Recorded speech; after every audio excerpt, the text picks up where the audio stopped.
and welcome back to the Sound Comic Podcast, the place we talk about everything related to music and how much it sucks as of today. Don't you think Thiago very Estonian and rap, and it gotta be said at the time, beautiful and enthusiastic, I may say. Today he's full enthusiastic. Look at that enthusiasm. Very much. I'm overloading with enthusiasm. Yeah. Hold your horses, man. You're exciting too much. Well, hello girls and boys, how's it going? I'm very glad to be back and it's great to have you here as well. So yeah, we dedicate this show to talking about how awesome the current state of music and the music industry is, and what is the latest approach to understanding how sucky everything is in the music industry. Well, today we're gonna be having this conversation, this kind of a panel, because we're having this discussion in the morning on how much or how difficult it is for music to become, or not difficult, how easy it is for musicians today due to the access of the technology we have access to. In theory, we should be able to produce incredibly crazy and at least innovative sounding music, when in reality the vast majority of tracks that we're listening to are either nostalgia based or simply put generic and samey at worst. So we're gonna be trying to discuss the why. Do you have an idea why? Look, the why is probably going to get kind of complex, because access to technology is definitely not the why. Because technology not only is more capable nowadays than has ever been in any given point in history, is also way more accessible. How else do we elaborate there from that point onwards? First, establishing what kind of technology do we have access to, because it could be quite easy for someone who is, even musicians nowadays, we have so many tools that it's virtually impossible to keep up with most of them. And the vast majority of musicians, I'm not trying to point any fingers or even say what I'm about to say is going to be an attack in any way, shape or form, but most musicians are unaware of the plenty of possibilities they have access to. Maybe that's one of the reasons why music is stuck, but that makes no sense, or it means there's not a big correlation between not knowing what kind of technology we have access to and the lack of creativity, because creativity is not necessarily or is not intrinsically correlated to the level of access to tools. Not necessarily. No, and there is no correlation. It might be kind of counter. It could correlated actually. Yeah, because it could actually put you in this paralysis, the decision-based paralysis. Or even if you have all of the solutions that you need for any given problem way too accessible to you, you don't actually need to be creative to invent new solutions or actually come up with new approaches to things. Exactly. So first, let's establish and elaborate a little bit on the kind of technology we have access to when it comes to music production nowadays, how affordable it is or how not affordable it is at all. And from there, we try to understand what kind of supposed or alleged results we should be getting due to access of this technology, and see if we are actually seeing that being replicated in on the wilds. Okay, so look, I'm gonna bring to the conversation a particular piece of technology that is not necessarily new, but a lot more can be done with it. Yes. And I'm doing all of this preamble because it's gonna be a huge can of worms. Yeah. MIDI. Damn. Yes. You might be familiar with this term, you might know what it's about, or you might not. MIDI is nothing new. MIDI has been around since the 80s? Yes, indeed. Since the 80s, MIDI has been a thing in the music industry. MIDI is very powerful. MIDI basically is a type of data. It is. That devices can use to communicate in between themselves and, even internally. And it can control many different things. Yes, indeed. And even though we're talking about technology that is modern, as the core of this conversation, and I mentioned something that was developed over 40 years ago, one of the reasons why I am bringing MIDI to the conversation is the things that you're capable to do with it nowadays. Because it's way more capable, way more realistic. Yeah, well, if I may elaborate, a practical use for MIDI is when you are using a keyboard, a synthesizer, big chances are that you are actually triggering the sounds coming out of your synthesizer or rumpler through the use of MIDI, which is basically the signal that will tell the synthesizer what note in which pitch and how loud it should be played every time you press the key. Basically that. And as Thiago mentioned before, this technology has been around for probably more than 40 years now. Yeah. And for example, the keyboard that you got by your side, That one over there. No, it's not visible, but whatever. But it's here. It's Trust me, bro. Yeah, trust me, bro. That's a Juno, Alpha Juno 2 from the 80s, and it's actually MIDI loaded. Yeah. And believe it or not, I can use it in conjunction with my state-of-the-art, super modern Mac Studio released last year. Yeah. And yeah, I control a piece of technology from the 80s with something that came out last year. Yeah. And now, what can you do with that, for example? Well, easy. The sounds, I could use my computer to program the keyboard to play by its own with my mouse. If I happen, totally not what is going on with me, if I happen not to be a good keyboard player, but I'm very good at playing Counter-Strike, I could potentially speaking write a proper piece of music through the use of the computer that could be played correctly by the Juno for it to be re-recorded on my computer. Look at that! And honestly, it's not even that complex. It's very easy. It sounds harder than it actually But is. it's super easy. Do you truly believe that people are taking advantage of it? No, especially because the capabilities of MIDI are insane. Incredibly big. Yeah, because look, another presentation, very common presentation for MIDI, goes in the form of electric drum kits. They function over MIDI as well. Yeah, you released a video about similar to this, right? Yeah, so basically, in very summarized terms, what you see, the pads, the stuff that looks like drum parts, Actually not. they're not drum parts, they're actually buttons. Yes. Basically buttons that trigger MIDI information that goes into the drum module, and in there they activate sounds. And since we already described or explained that those sounds are agnostic or have no correlation to any form of sound, sorry, those signals, you can route them anywhere you want, and you can trigger anything you want Yes. based on your performance. Do you see that kind of exploits being taking place or being actually being used? Not as much as the thing allows itself to be used. Yes, or in theory Yeah, would allow can. for, right? Because let's stick to this for a while. Drummers.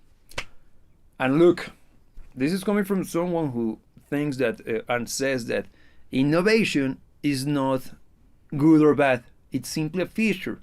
It doesn't have any form of qualitative aspect to it or than being new. Yeah. Because you cannot, every time you go to the bathroom, you drop something new. Does it mean that it's better than last week's? Probably not, and that's something up to you. But it's still what it is. So, just new. So, with that being said, how many drummers have you seen that would use, for example, something like this to trigger some form of non-drum-like sounds while performing live? Very rare. Rare. Very rare. There have been instances, but not common. Probably because jazz ruined it for everyone. With Owner of a Lonely Heart. Yeah, kind of. Probably because, yeah, that's actually a good example of this kind of approach. The ding, Yeah. that thing is drums. Yeah. Sucks. Well, Neil Peart used to also rock a very popular device by Roland. Oh, the Octapad. The Octapad, which basically is a MIDI trigger. Is a platform for triggering MIDI. It's made to handle sticks, so that's why it was kind of adopted by drummers. But in essence, it's simply a MIDI trigger. Yes. And you see very few drummers actually making use of this kind of capabilities. And that's what baffles me. Because it's been around for so long, used by these big names in drumming. But again, it's coming back. It's taking us back to the 80s. People were kind of daring before. So look, which can take us to the first instance of trying to answer the question, why? People are more lazy nowadays. Yes. Because on the 80s, because some of the technologies were still new, and because of many aspects that are more regarding people themselves and their personalities and their character, people were more motivated to explore the full potential of what technology had to offer. It almost feels like they were kind of excited, right? Yeah. Nowadays, I think we treat technology with such a degree of we take it for for granted. Yeah, exactly. And if it seems it's just there, it serves me. I don't really need to explore it in depth or try to make the most with it. And also, I think that we are so used to simply using presets. And as the name implies, is basically somebody created a preset. A presetting. Yeah, they preset the parameters of a synthesizer, for example, and you simply never bother to learn how to use it. You just simply scroll through until you find a preset that gets close enough to what you have in your head. Even if, and that's if you got actually an idea in your head. Chances are you might not. And this is the thing. We are having access. We have access now to incredible sounding technology that is super affordable. And you see that back in the day, for Neil Peart to pull off something like that, it was super expensive and it was rare. Yeah. Maybe one of the reasons why it was never adopted was because it was kind of difficult to pull off. No, it isn't. It's a joke. Yeah. It's a joke. The same what happens with effects, because once again, back in the 80s, Eddie Van Halen and his use for the H3000 by Eventide. Very expensive piece of gear, a rack unit. And now you can get the exact effect used by Eddie Van Halen from the same company in a pedal format for, how much is it, like $250 or something like that? $300? The H9? No, just the micro pitch, man. Ah, okay. It's something like that, man. And nobody actually explores that kind of sound. Yeah. When was the last time that you heard a guitar player that truly knocked your socks off with tone? Very rare. Very It's rare. difficult to find It still happens, man, yeah. but it's not as common as before. And a good chunk of what makes a new song exciting to you, it's the novelty of the sound as well. It's not just the composition. Yeah. Because even when you listen to a band that you really like, and they are exploring some form of different sound that is not the one used from previous records, you even develop a different appreciation for the music, don't you think? Yeah. Think in terms of Iron Maiden. Compare Peace of Mind and then Somewhere in Time. Yeah. Chorus. Yeah. Everything has chorus. Even the freaking even the drums have chorus. I can bet you on that one. But you see, even thinking of the thinking of the cover for both albums, my reaction is different. Yeah. Because of how different the sound is, and how they never came back to the Somewhere in Time era sound-wise. Yeah. The thing that I feel that the artists up until, let's say, early 90s, Yes. they were willing to be inspired by new things that came along their way. Because let's think of someone that was extremely daring, like Prince, for instance. Yes. Very hit and miss. It's There's super quite a lot hit of and his miss. stuff that I can't acknowledge as good, for as much as I admire him tremendously. Yeah, huge fan. But But damn. he was pushing the boundaries in basically every single time that he released something. Yeah. He was delivering us something new. Yeah, At times he failed, and at times he delivered greatly. Yeah, because since you knew that he was always close to greatness and he often hit gold, it was more about how is he gonna revolutionize pop music with this new release, right? Yeah. But when was that? When was the last time that we had something like this, man? Because- Some people say Yeah, go. that the last one was Billie Eilish. Do you buy that? No, I think don't that's buy it. astroturfing, I man. don't mind. No, me neither. man. At least out of the top of my head, I think one of the very few contemporary artists, modern artists that I can think of is Stephen Wilson. And he's still from the early 90s. Yes. Actually, he started in the late 80s. Yeah, but look, let's try to be fair in this case because you're going to prog rock from pop music to prog rock, prog rock. Sorry. Yes. That's why I picked Billie Eilish. At least it's pop. But do you truly feel that it's doing something? That she did something different? To me, it felt like once I repackaging Lordy or Lord. Yeah, kinda. Get me? Yeah. So, and even Lord was, what was the thing? It's basically the millennial stuff from Horse the Band and all of those kind of hipster music, repackaged in a even more mass appealing concept. Yeah. Even South Park has a good sketch about it. Have you seen it? No. That Lordy actually is one of the kids' dad. Recording himself in the bathroom and then working with it on Pro Tools and turning it into Lord music. It's fun because it's basically him taking a shit. So it was a good stunt and it was fun. And why is that? Well, it's because that girl was everywhere, man, back in the early 2010s.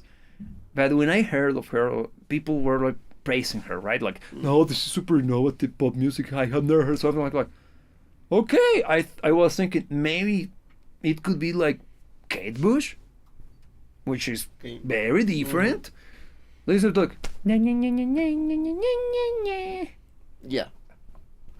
I don't see the appeal. There is I nothing personally don't about see it, the appeal, yeah. and it was probably one of the first songs that hit mainstream, that started to make music less musical. It has little instrumentation, man, and again, it's not about having a huge orchestra for music to be considered musical. But come on, man. Look, no, one of the latest art. Address the comment before I go. Yes, for, I will. For this. Here, Roman is saying, so how is it going, man? What you have here? He's saying sometimes tech don't go well with the type of music. Good point. When Van Halen went synth, it kind of went pop to me. That's an argument to be made there, and I can see why would you say such a thing. The sound of the band changed considerably. Yeah. Not incredibly, but I can see why would you say that they went a little bit more pop oriented. Think of in terms of Jump, and compare it to anything from Fair Warning. Great album. Jump, it's more probably because the 80s synthesizers were used heavily on pop music. But if you want to be very pragmatic, synths before the 80s were only used by the prog rock guys. Yeah. In rock music. Yeah. So you couldn't be further from pop. The thing is that when those songs got released, Jump in particular, every mainstream pop act was basically synthesizers galore. Yeah. To different extents of successes. Because you got fantastic stuff like the one done by Michael Jackson. Yeah. That bass line is fun. Oh, that's the one with the drum machine, right? Yeah, it's Thriller, man. It's from Thriller. Yeah, it's that one. Yeah, I can't remember the name right now. Yeah, I just have it. Yeah. It's a fun song. It's a fun song, yeah. Yeah, or also you got Thriller. Don't tell me that the synthesizer from Thriller is not badass. When it hits like. And the sound is massive. Yeah, I don't know what synth they used. Wasn't it the orange one? It's a Jupiter, right? It's a Jupiter, right? I always want to have one of those. No, I think that's basically an Obtainium. Yeah, I think because they made very few like that. No, and they were already super expensive back then when they weren't legacy pieces. Yeah, because I only remember one used by Journey, that one, and they were I think they only made like 2,000 or 3,000, and that was it. Yeah, it's basically the unobtainium of synthesizers. Yeah, but I see your point, man. Because the thing is that it was kind of pop sounding back then because most pop music was very much driven by this synthesizer sound. But look, what we consider pop music in the 80s is very far from what we consider to be pop music nowadays. Yeah. Gotta be starting something. Thank you. Thank you. Yeah, that's the one. Yeah, I couldn't remember the freaking title. Yeah. Yeah, because it was very clear in our heads. Yeah. But look, what we consider to be pop in the 80s, Prince, Michael Jackson. Yeah. So very, very far from what we consider to be pop music nowadays. Agreed. But see how they were super crazy. Because Michael Jackson being the more conservative of the two, musical speaking. Yeah. His music is wild, man. It is. It goes many places, man. It's fun. He's less daring than Prince by orders of magnitude. And speaking of innovation, while setting it up, we were blasting freaking Captain Beefheart. If you don't know what that is, that's not for the faint of heart. No, that's if you think that Frank Zappa is crazy. Frank Zappa is not even mild; he's conservative compared to Captain Beefheart. That thing is messed up. Yeah, Frank Zappa is Taylor Swift compared to Captain Beefheart. You're into Frank Zappa?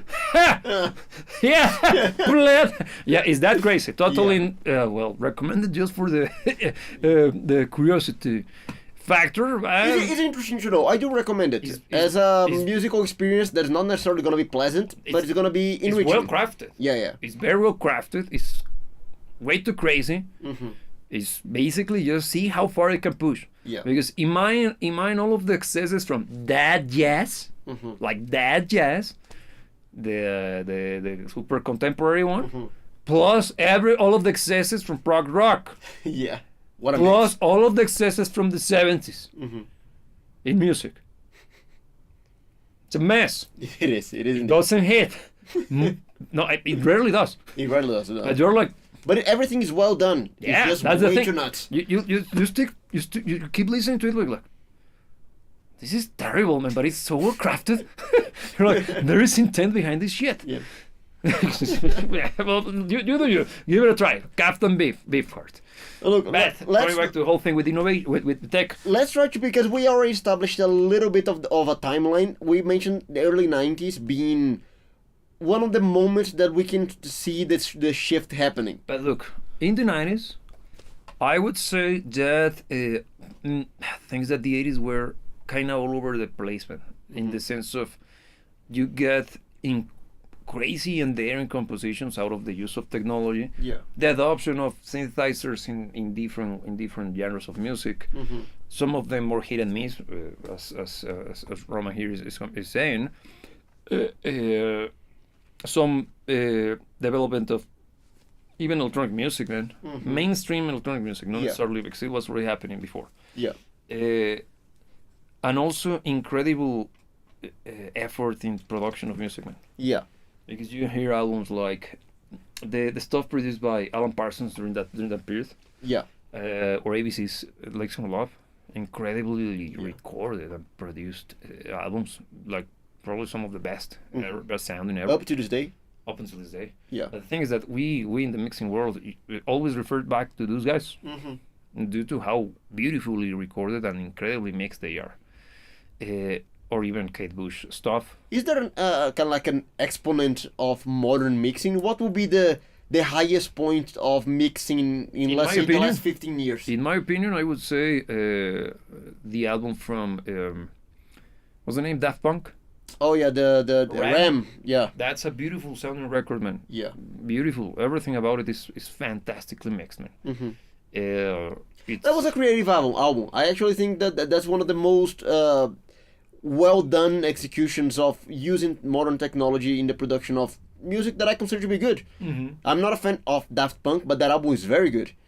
Yes. The thing is that Daft Punk, look, those guys could be some of the last very creative and technology-driven acts we got before we got this kind of level of stagnation. Because if you listen to the earlier stuff before that album, because that album is completely different from the rest. They some of you who got into their music out of that album and you have only listened to that album, well, if you listen to the rest of their catalog, you're gonna be like, the hell? What happened? Yeah, because they were pretty much electronic music. Plenty of house and things that their music is very much sample based. But the creative use for the samples are snippets of music controlled by a trigger, like we already described, the MIDI stuff. And using tools such as time stretching to change the pitch and stuff like that. They have plenty of most of their music is based on their approach, which is very creative. I gotta admit, I don't like their music either, man. But credit where credit is due. And the way they use those samples and they chop up the different musical cues that they get from different songs and how they amass them together, creating something new, it's impressive, man. Because there is one track from the album, if I recall correctly, it's the second album. I don't remember if it's Discovery or, well, I don't remember the name, but it's the second album. There is a song in which they use songs from Eagles, Alan Parsons, Kansas, just fragments, and they create a phrase that is not only in tune, melodically speaking, but also makes sense. And they create the whole the Simon & Garfunkel. It's snippets of songs that I know, but you can tell. Is that well crafted, man? Okay. And even they use the phrasing, the way that those sections were sang on the original tracks to create the tempo, man, to create the cadence of the melodic line. Quite a lot of work, I imagine. Oh man, that's a lot of work and well, vision. Do I like the end result? Not necessarily. It's not for me, but that's creativity, man. Yeah, and it's a good exploration of a new concept. And you see the use of technology. The thing is that it's not common anymore. And look, we're talking about the Ram, that good album by them being one of the latest exponents of great use of technology. But that's from when? That's 2000. Yeah, so 25 years ago, man. Oh, great, man. Great. Here Roman is saying, coming back to the conversation regarding Michael Jackson. Michael Jackson didn't write most of his music. Quincy Jones worked with him, of course, in all of the 3 of his most well-known albums, of The Wall, Thriller, and Bad. Yeah, of course. That's very much acknowledged. Quincy Jones is a very good producer. Mm-hmm. And well, you see how a good producer with a talented artist can, because the role of the producer, and maybe that's something that it's also missing, man. The producer. I also think that the concept of the music producer has been kind of misunderstood. Distorted. It's been distorted. Yeah. But also not only from the lexicon of in the musicians in the musician area, right? But even even the term music producer itself kind of became blurry for the music producers themselves. Okay. The role that they play. The role that they play is no longer, is kind of misunderstood, man. Let me explain. I'm gonna pick on Quincy Jones because that's probably one of the best best known music producers ever. When Thriller was produced, if I recall correctly, for the song Beat It. I'm terrible with my Michael Jackson name. That little known song. Yeah, the song nobody has heard before with that guitar lick that probably, obscure reference, of course. If I recall correctly, when they were producing that album, Van Halen was also working in the same studio, but in a different room, where Quincy Jones and the rest of the people behind the production of that album were working on. And when they were developing the song for Beat It, Quincy Jones, we need a guitar. This is a guitar song. Who is the hot kid right now? Eddie Van Halen happens to be working next door. Call, give me a phone. I will call the other room just to bring him in. So Eddie refused to answer the phone. So according to legend, this is the way I remember it. I might be wrong. So if you know the details, it's pop culture mythology. Yeah, it's pop culture mythology. Yeah. Quincy Jones got very pissed off, called once again, and now forced him to answer the phone and told him who he was, and that if he didn't haul his ass to the to the record studio where they were working and help them with the guitar solo, he would call himself out of the music industry. I might be wrong. This is what I remember, but it's fun to imagine Eddie Van Halen being forced to do it. Yeah. And according to the legend, the take that we got is the second take.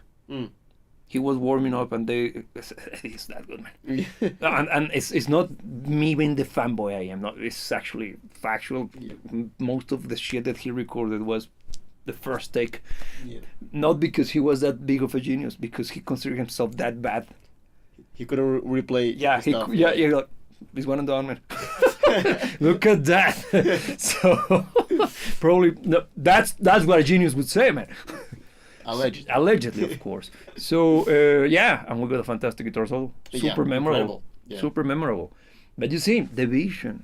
Quincy Jones knew we need a guitar for this one. We need this guitar guy. Today, the music producer is basically your pitbulls, whose only role is doing the same shit they have done in 70 freaking records before, and just using their name to promote the album. They no longer.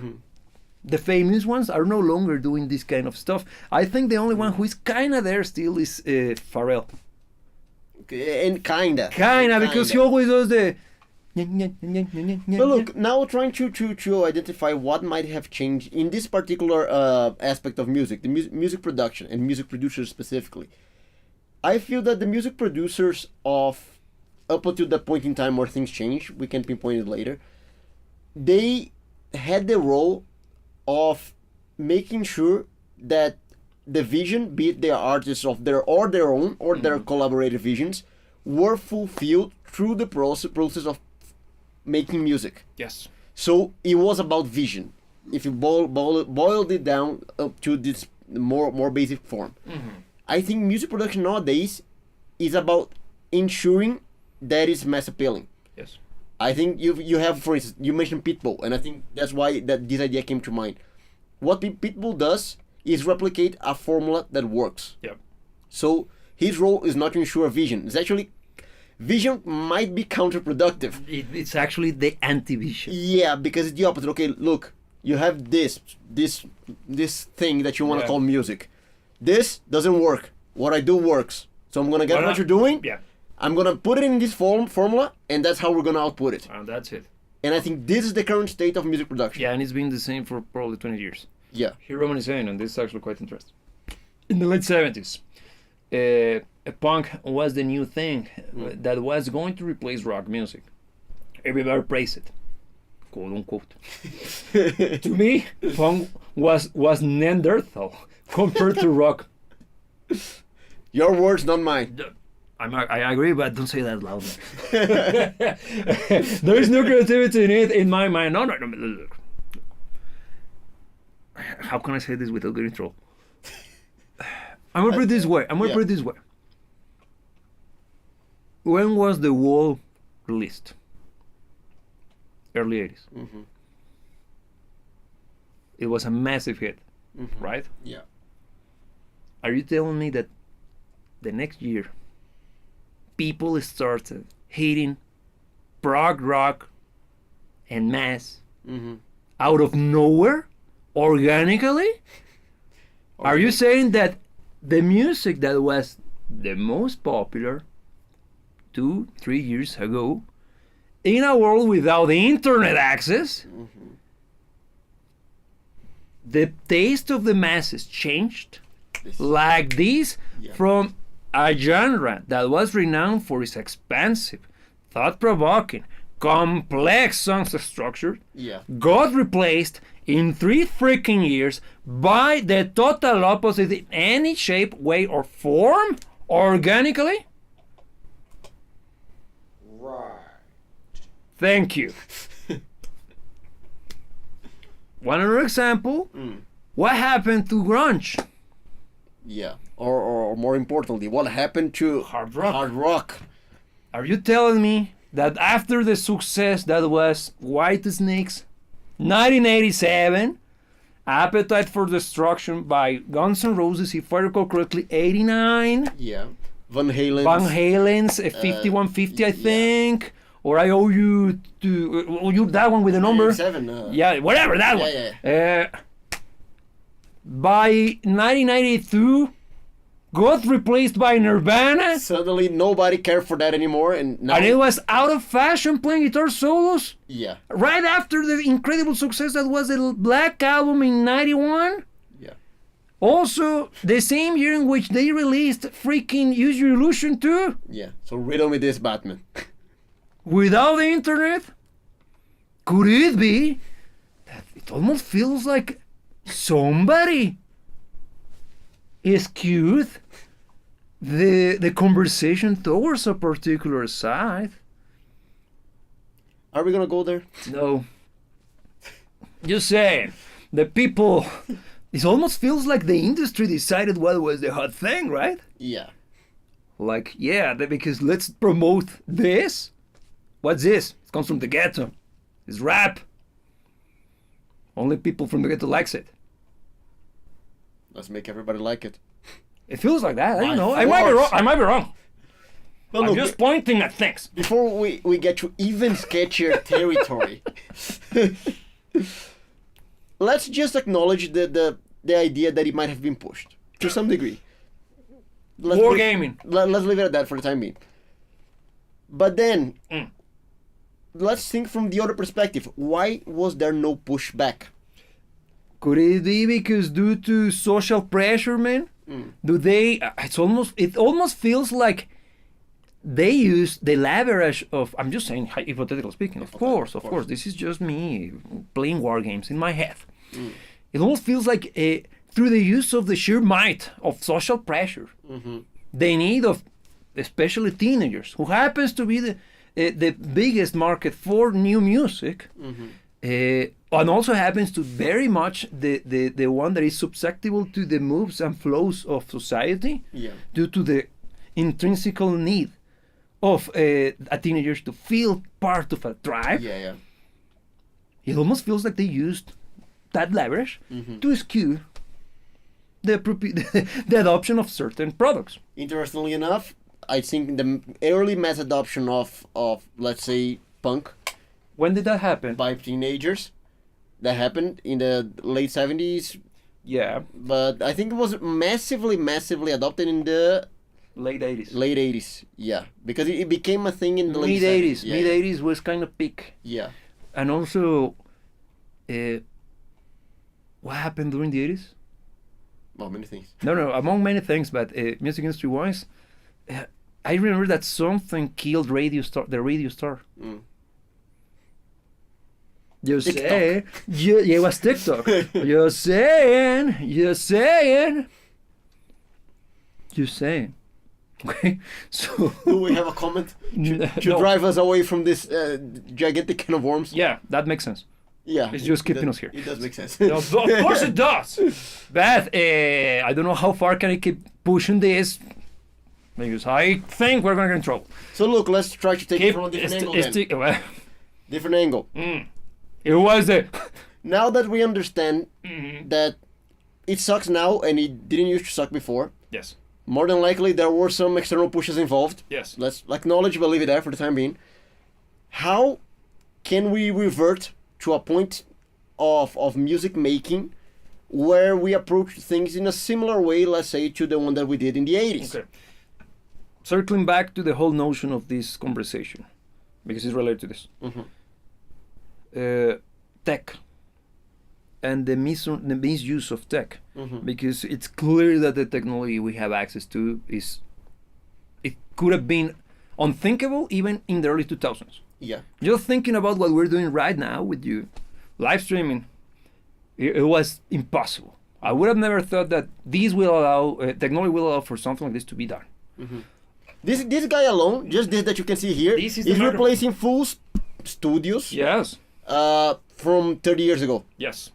Well, because this is a microphone, believe it or not. Yeah. And it's capturing both of our voices. And Yeah. it intelligently decides which side, because there is microphones here, here, here, and here.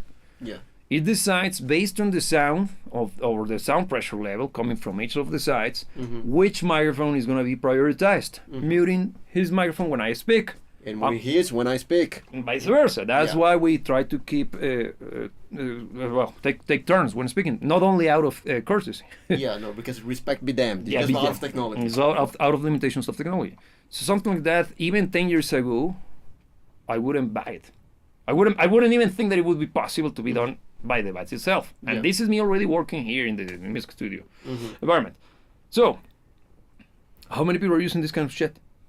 Not enough. No, not enough. That's the thing. Because there are some, of course. Yeah. We are one of them. The thing is that we found it, and it's very affordable, man. It's ridiculously No, affordable. I would even call it cheap. Even your wife has one, right? Yeah.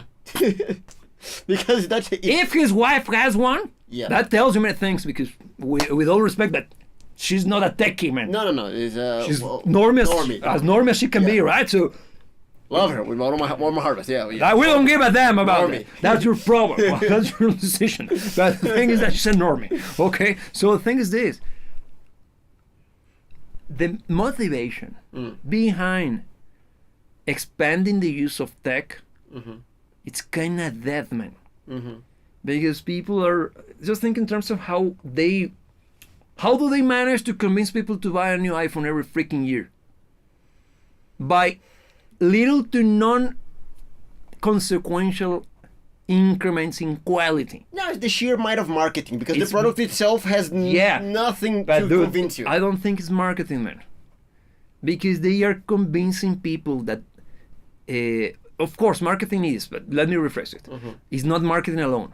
Marketing is what convinces you, right? But the drive for you to get it, it's because you want to replace, you want to feel that you are getting something new. When in reality, everything you do with the phone, the new one, is basically the same shit you were doing with the previous iteration. Yeah, you got no benefit of No that benefit improvement. whatsoever, man. Yeah. Because don't you find funny that for the last few, what would be like 10 years, they have focused only on cameras? And what kind of benefits the cameras are getting? The one that actually, the one I own is this guy, the 15 Pro. This was the first time I bought a new iPhone, and I upgraded this guy from my iPhone 6. So 10 models in between. Actually, 10 models if I think about it. In between one or the other. And why I swapped? Because the other guy died through death. Yeah. I couldn't keep rocking that because it was simply broken. Yeah, it was not viable. No, it was simply ridiculous, man. So, but I'm bringing this up because this was the first time that they allowed the iPhone to shut in RAW. It was actually a meaningful implementation. Huge improvement. Yeah. And also you can plug in external hard drives to this and use the phone as a big ass camera. How many people actually use that feature, man? One in a million. Yeah, we use it here, and some of the footage you see that looks good is actually a freaking phone. Yeah. The thing is that the increments, most of the time, are focused on gimmicky software-based things, and software is can be replicated everywhere, man. Yeah. For as long as the computer inside of your phone is capable of running that software, and chances are that if you have the phone from previous year, it's there already. Yeah. Unless you're like me.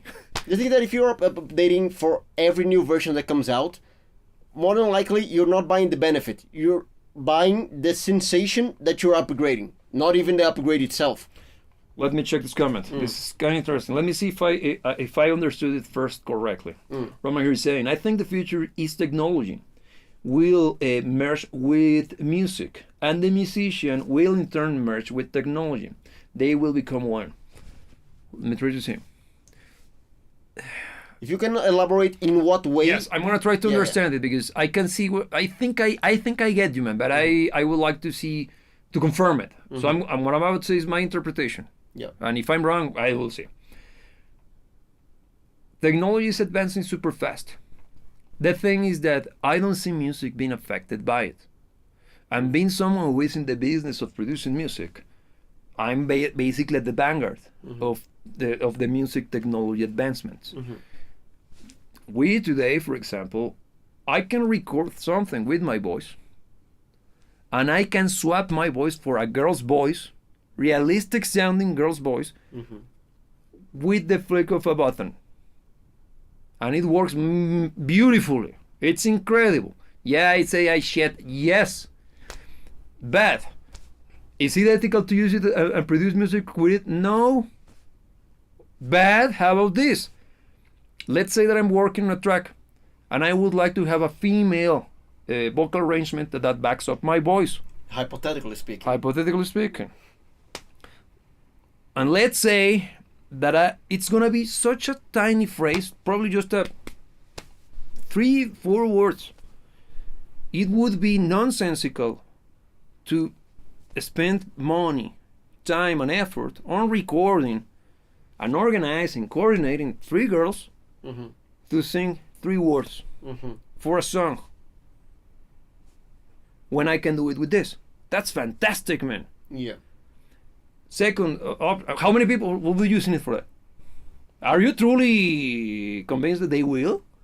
Because knowing the target audience, I kind of think it's going to be kind of tough to see creative uses for it. How do I know? We already attempted to show you, and the freaking software failed in one of the shows.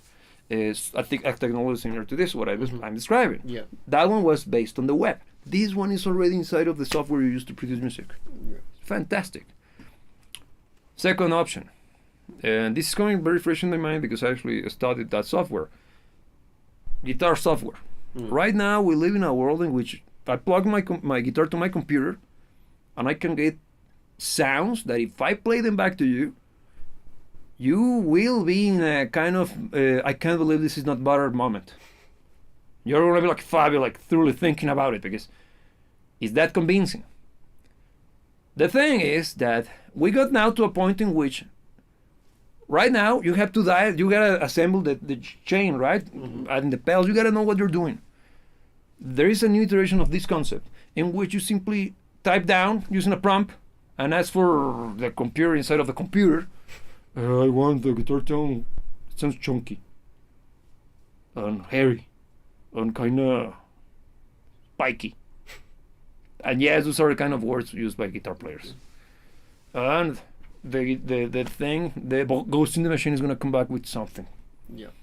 And since you are so stupid and you don't know how to create the tone because the only thing you know is how to write it using the most vague of wording to describe the sound in your head to an inanimate object, you will never come up with new shit. Mm-hmm. So the technology is gonna zombify you. Yeah. You see the big problem. And look, which take us into the concept of the dark age of technology, which if you're into Warhammer 40k, you already know what we're talking about. Mm-hmm. If you're not, well, basically it refers to a civilization. Let's try to make a very summarized version. Yes. That is quite ahead in time, that went way beyond its prime. Yes. The prime happened, let's say, 10,000 years ago, where all of the insane technology was developed that can do amazing things that the people from the current era simply don't understand. Because it's so advanced for them. So in a nutshell, time progressed, but they regressed. Yes. Culturally and technologically speaking. Don't you find that we're kind of living through that right now? Like Yeah. technology is advancing so fast, but the understanding of that technology is going backwards as fast, if not faster. Yeah. Because here Roman is coming back with elaborating a little more on what he said, saying kind of like having VR goggles and you touch the air, pushing things that make sounds, everything all in one. What if I tell you that's already a thing? And he had it. He had a fake air drums Yeah. device, and he still has it. He just waved his arms around. It generates sticks. drum sounds. Yeah, he even can change the position of each of the hits, man. Yeah. Incredible. And what if I tell her that's technology from what, almost 10 years ago? Yeah. Yeah, I think so. Like 12 years ago, I think. Yes, insane. Today, we have even more crazy shit. Yeah. And the thing is that, see how we got shit that sounds kind of sci-fi, and music is going backwards in quality, musical content, and complexity, man. Even the sound of the production. Sorry to interrupt. Yeah. They sound like gas, man. Even the most more fanfare, the ones that if you ever pay attention to the Grammys, they're like, these sound impressive, but boring. There is no, and I'm ignoring the quality of music, okay? I'm talking about the sound of the product, the end result. The same way as I praised ABC's music, right? I wasn't talking about the music. The music is great, but the sound of the record is something else, man. Yeah. The last time we got a record that actually turned heads around and actually make you be like, this sounds great, was that Daft Punk record in 2014. 11 years ago. Getting close to 12. Yeah. We haven't got a record like that, man. Because the only thing we got is more of the same. Because being the Dream Theater fanboy I am, when they won the Grammy, why did they win? They won not because of the album, and it's coming from someone who appreciates their music quite a lot. The sound of the record is, well, run of the mill of modern music, modern rock music. Sounds great, but it won't be remembered as the Black Album. The Black Album sounds insane. Yeah, it sounds like the Black Album. It's the Black Album. Like nothing else. The same what happens with Nevermind. Nevermind is Nevermind. If you think of Sweet Child of Mine, it sounds like Sweet Child of Mine. Go back in time, freaking Alan Parsons. Eye in the Sky. Sounds like that freaking record. And you know. Yeah. Just by listening to a few seconds, you don't even need to know recognize the song, that you know they're dealing with one of those guys. Yeah, true. But if you listen to a few bars, a few seconds out of this Dream Theater record that won a Grammy, well, it sounds like any greatly produced modern rock band. But I don't think I can hear Dream Theater. Get me? Yeah. And it's sad, man. It is indeed. Sad. And why is that? Because now the competition went kind of meta. If you're into martial arts, you'll see that MMA is very popular, obviously, right? And some people considered to be the ultimate way to win a fight. I'm not getting into that discussion. The thing is that jiu-jitsu is the core of one of the best tools that a fighter in that particular system has at their disposal, because it's very efficient for that. Mm-hmm. Have you ever seen jiu-jitsu matches? Just jiu-jitsu? Mm-hmm. The fighting stance of some of those guys is already on the floor, man. Yeah. Tell me if that's actually fighting. But the thing is that jiu-jitsu went so meta, which is just trying to see playing to the rules of the game. Yeah. That is no longer viable, man. Mm-hmm. So the same happens right now with music production. Mm-hmm. Everything is like playing the game because I want to win the freaking record, and this record won. Let's do that, but better. Yeah, because basically you're describing that it happens to mixing what we first talked about in music production, the whole phenomenon of the pitbull. But the thing is, it's the same phenomenon now. It moved over now to the mixing thing, exactly. and the mastering thing. Mm-hmm. But the thing is, everything harkens back to the inception of the tracks, man. Yeah. Because who is paying for the production of those records? It's no longer the guy with the cigar, man. No. And that's the freaking problem. Is the guys with marketing came back, and according to the numbers, Gen Z likes this, so we gotta do that. Yeah.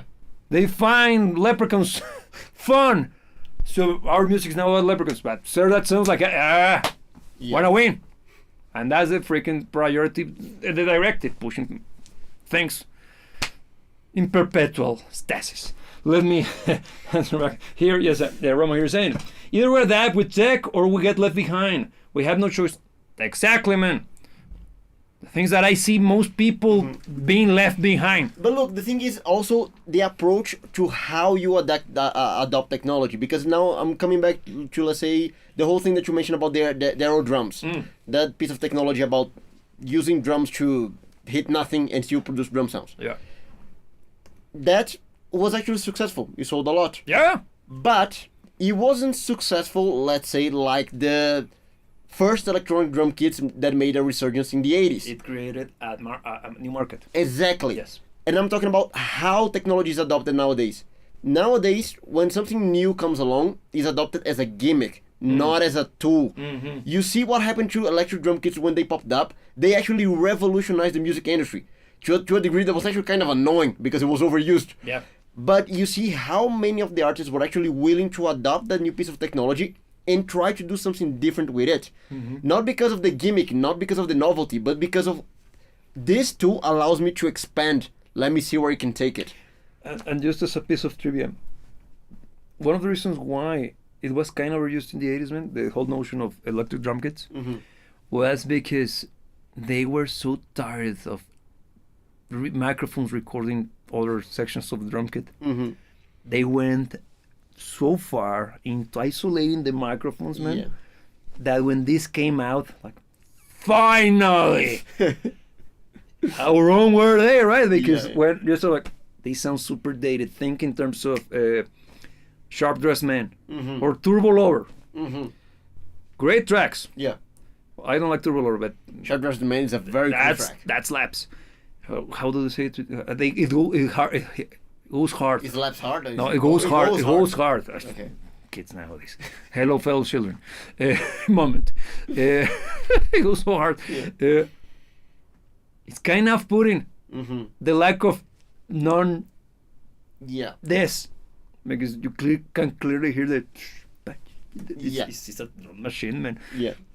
But I can assure you, back in the at long last. Yeah. Just another piece of trivia. Did you know that Amy Mostin, his new stuff, and one of the reasons why, just to make him even more controversial, he pisses more people off because he hasn't hired a drummer for his records for almost 10 years now.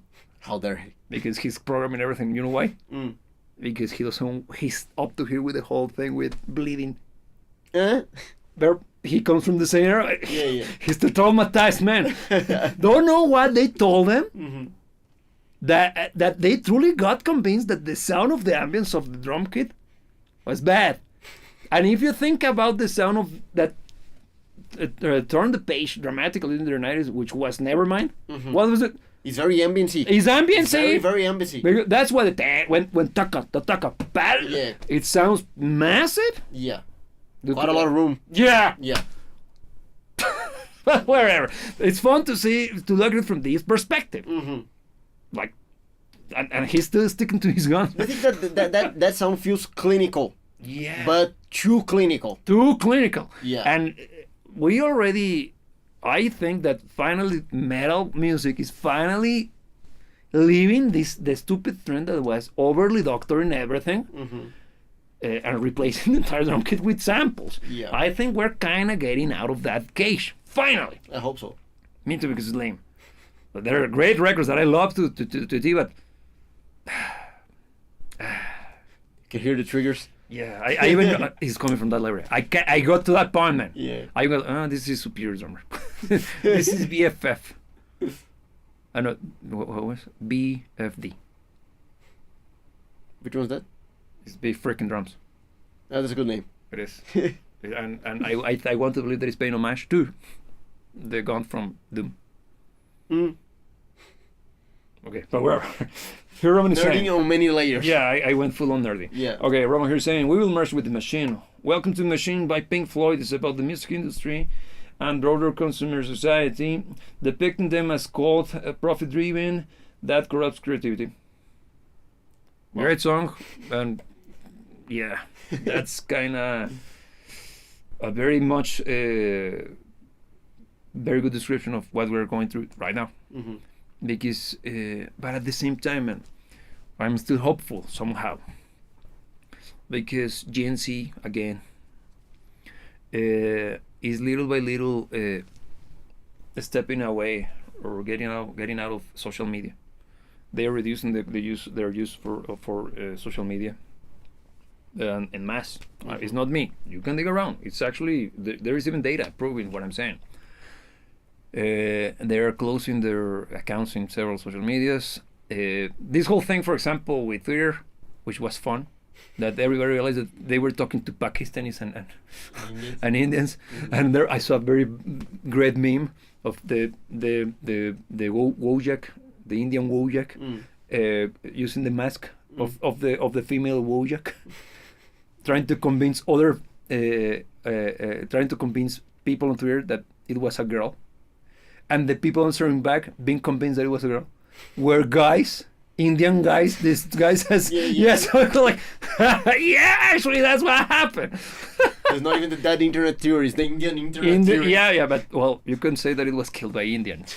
But wherever, it was fun. But the thing is that, don't you think that's going to have a huge ripple effect everywhere else, man? Gonna? It's already. Twitter is all about, right now, if you log into X, everybody's just, I knew it. What kind of Indian are you? Because I saw another one, an American Indian. Like, what kind of Indian are you? Like, okay, based. And it's very fun, man. Yeah. The thing is that, just think about how much of what you consider to be real is manipulated on the daily. See how much we're coming back to this whole notion of how in the name of shit many of the stuff that became popular when we know in our rational minds that has no way to become successful. The thing is that, tangent aside, we're gonna see little by little some form of Lutheran jihad. Keeping it nerdy. Dune. A kind of a revolt against the machines and the use of AI. It's not machines, and necessarily speaking, it's the use of AI and the overreaching use of AI. I think we're starting to see that. Why? Because it's very blatant. Yeah. Just log into on YouTube and take a look at the short section. Everything's kind of AI based as slop. So I think since we turn into this cult based driven by greed, not even the pursuit of profit, man, because that even that has some form of value, because at least it's excellency. Not driven by the pursuit of excellency per se, but at least there is some form of virtue. Yeah. Because you can get more, and that's pushing yourself to your limits, And right? also, you need a differential. Even if you want to look from that perspective, you need a market differential. Yes. Which makes you need to be to you need to push the envelope on something. Yeah, but our society is not even based on that. It's based on greed, profits over anything else. And I can see already people reacting it. We were having this discussion in the morning that numbers are popping out from the Predator movie. Look at this, Predator and Running Man. What is this? The 80s or what? And both of them seems to have failed. And also Tron. God damn it. Yeah. What year is this? 87? I wish it was. Both the three of them kind of are already poised to have flopped. Remakes or sequels of brands that have been around for the entirety of my life, if not longer. This tells you that people are actually rejecting the corporate slop. The AI-based, derivative, non-creative pushes from the powers that be. Movies are easier to use as a referential point, in my opinion, because they have a much more wider acceptance. You can love Metallica and also Taylor Swift and watch The Lord of the Rings. Well, that's kind of a terrible pick. And watch, I don't know, Ferris Bueller Day Off. And yeah, that's fun. Yes, you can converge there. Unlike music, like it's impossible. We live in a post-bronies world. If you don't know what that is, look it up. No, don't do it. It's sick. Yeah, kind of far-fetched, but whatever. Yeah. What do you think? Look, I'm still kind of wrapping my head around the whole notion of the becoming one with technology that Roman exposed to us. Because I do think that the whole embracing of technology at a given point in time is inevitable. Because every new piece of technology that come to stay, let's say AI, the latest example, and a good one for this as well. AI will be mass adopted. It already is, but it will be more. I don't know. I think it will. The thing is that how it is used is gonna have to be adapted to the intent of people, because there is a pushback when it comes to the mass adoption of AI, but AI is gonna become way too much of a part of the world as we know it for it to be ignored. I don't know. You think we can simply move past AI? I don't think so. I think there's a chance for it to be just a bubble. You think so? I think it's unlikely. Very, very. That is about to burst. Similar to the .com bubble in the early 2000s. Why? Well, did you know that I think it's Panasonic? I don't remember. The other day I was looking up for computer parts because I am considering assembling or getting a quasi gaming PC, but not for gaming, for music production. More on that later. There is an actual good reason why I might invest in something like that, because I need a graphic card that is based on CUDA drivers, well, NVIDIA stuff. Okay, and why am I mentioning this? I was looking at the Steam machine produced by Valve. It's basically a gaming PC, and it seems that the price proposition might be somewhere around the $500 each. It's not been announced yet, but wherever. This is just it's just giving you speculation. But what I'm telling you, what I'm trying to tell you, this is just it's just creating the background work for my backing up. And one of the reasons why they haven't announced the price, and this coming from them directly, plus the potential development of a pro version of the device, like a much more powerful version, is due to shortage of RAM memory. Why is that? Because the manufacturers, I don't remember which of the manufacturers, but one of the big manufacturers of memories, it's kind of on the fence when it comes to expanding its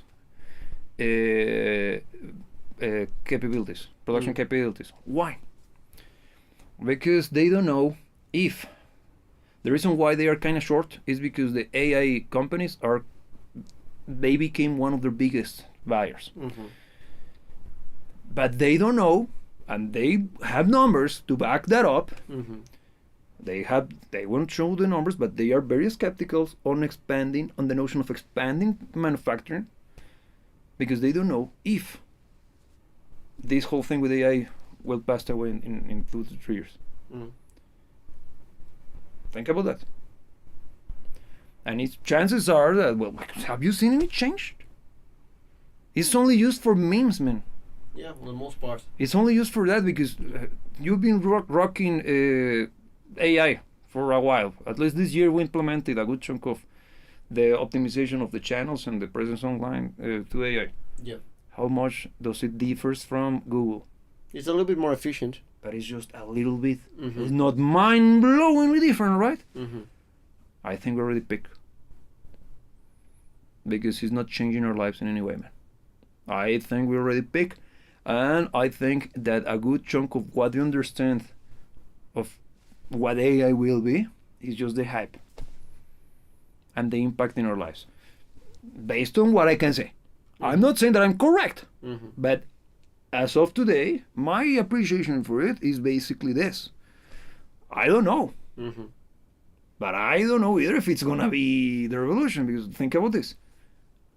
How is it possible that Apple, and I'm going to sound a little bit fanboyish, but it's not.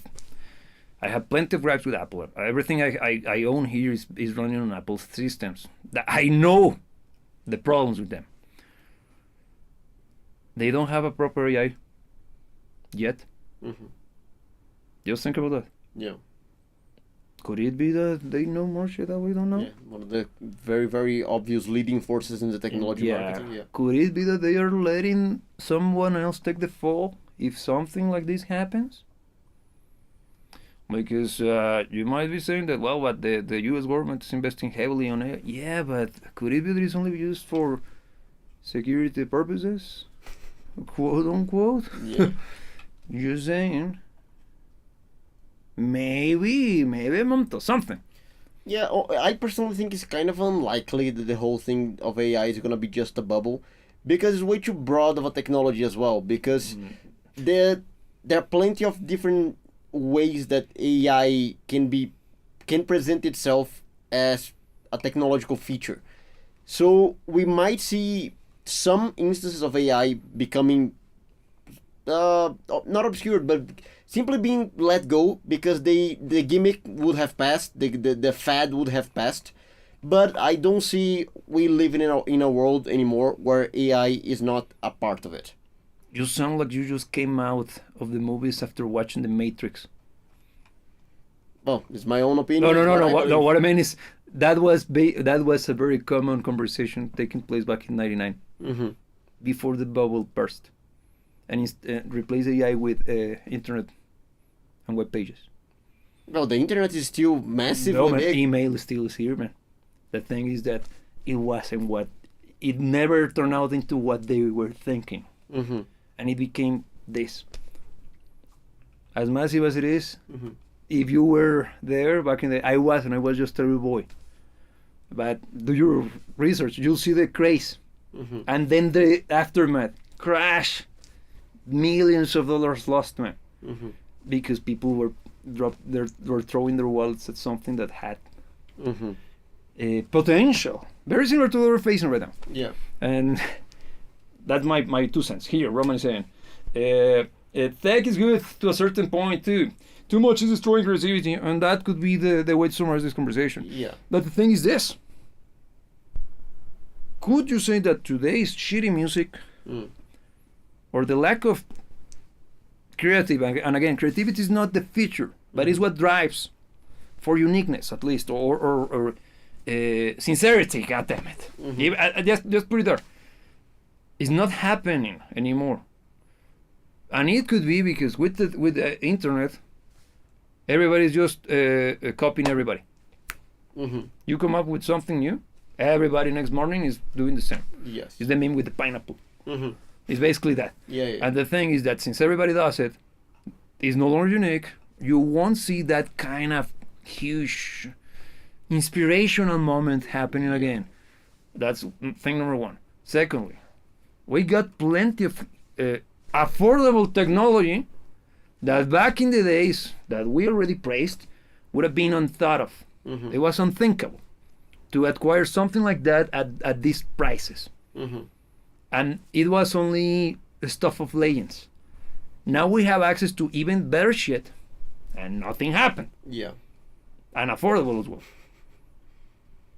So, do you think it's probably we already had tech powerful enough, like let's say 15 years ago, when we started to see this trend of erosion, that we are now looking back from the point on technology having already killed creativity?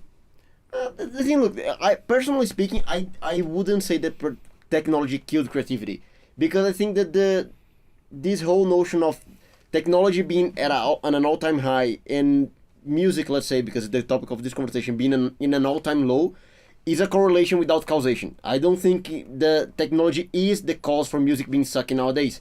I think we are at a very low point culturally speaking.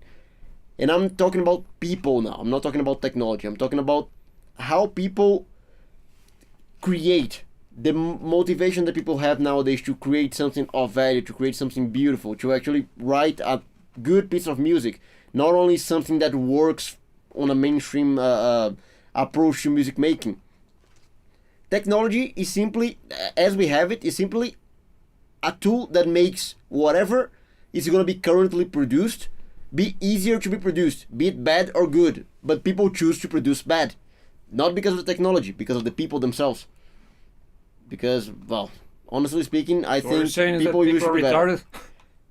People used to be better. Let's put it on those terms.